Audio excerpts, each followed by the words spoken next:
With good news for today from Baptist Press, I'm Brandon Porter.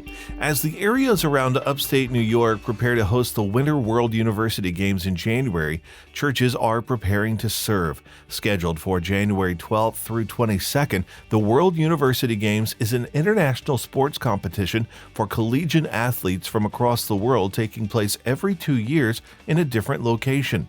More than 1,600 athletes will compete in events such as skating, skiing, hockey, snowboarding, and curling. More than 40,000 people are estimated to be in the region for the Games. Attendance is expected to rival the 1980 Olympics held in Lake Placid. Ryan Schneider is the pastor of Saranac Lake Baptist Church, and he's the lead chaplain for the University Games. He says the event will be a great evangelistic opportunity for those in the area.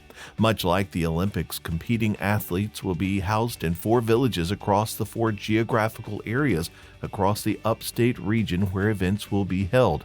At each of the 4 sites, Snyder says there will be an evangelical chaplain to minister to the athletes. All of the chaplains have either competed in high-level athletic competition themselves or ministered as chaplain during an Olympic Games.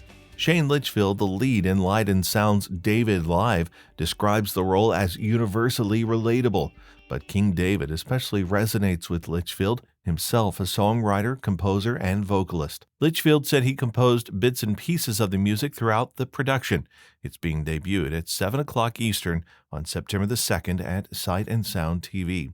The streaming, with 4 live-streamed encore showings on September 3rd and 4th, offers a worldwide audience a musical dramatization of David's life from shepherd boy to king, according to producer Ryan Miller.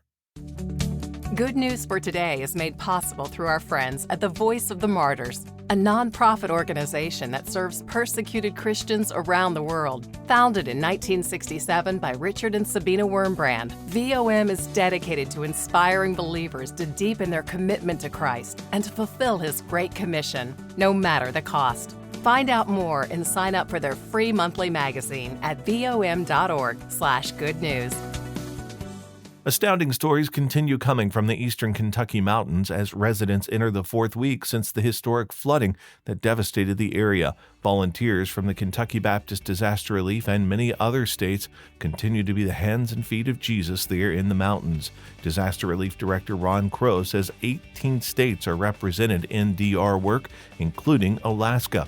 He says they're following up on 78 professions of faith as disaster relief workers share the hope of Jesus as they work. You can read the full story at our website, baptistpress.com. Thanks for listening to Good News for today.